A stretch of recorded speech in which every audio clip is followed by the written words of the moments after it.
আজকে আমি পাবদা মাছ রান্না করব। দেখুন কত সুন্দর বড় বড় পাবদা মাছ। এই মাছগুলো আমি এখন কাইটা নেই, তারপর আপনাদের দেখাই। এই যে মাছগুলো আমি কাইটা নিছি। এখন এই যে পিঠের যে কালো কালো দাগগুলো, এগুলো আমি ডইলে পরিষ্কার করে নিই, তারপরে ভালো করে ধুয়ে নিই, তারপর রান্না করার সময় দেখাই। এই যে মাছগুলো আমি সুন্দর করে ধুয়ে নিছি, আর এই শিং মাছের মতো পরিষ্কার করে নিছি ডইলে। আর সবগুলো মাছের মধ্যে পেট ভরা ডিম, এই যে অনেক ডিম আছে।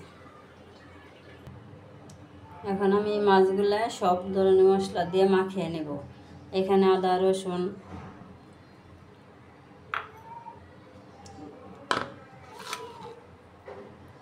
আদা রসুন, জিরে এগুলো সব বাইটা দিছি। আর এখানে মরিচের গুঁড়া, হলুদের গুঁড়া, লবণ, ধনিয়ার গুঁড়া সবগুলো দিয়ে দিলাম।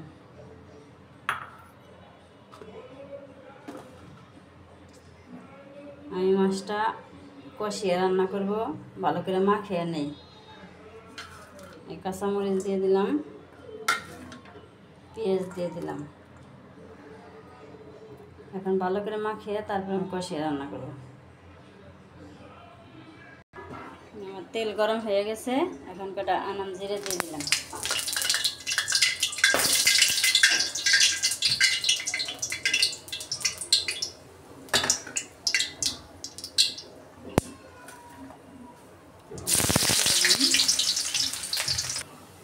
এই যে মাছগুলো মাখাইছি সব ধরনের মশলা দিয়ে, এখন আমি কড়াইতে দিয়ে দেবো। এই যে পেঁয়াজটা ভাজা ভাজা হয়ে গেছে, এখন এই মাখানো মাছগুলো দিয়ে দিলাম।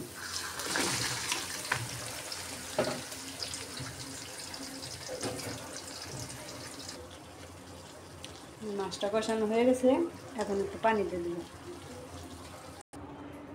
এই আমার পাবদা মাছের কষা তরকারি হয়ে গেছে, এখন জিরা গুঁড়া দিয়ে নামিয়ে নিই।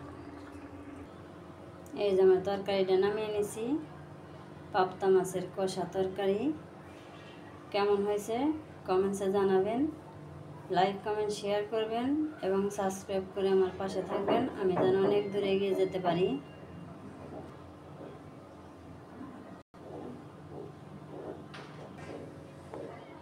কষ্ট করে যারা ভিডিওটা দেখলেন, সবাই ভালো থাকবেন, সুস্থ থাকবেন, আমার পাশে থাকবেন। আসসালামু আলাইকুম।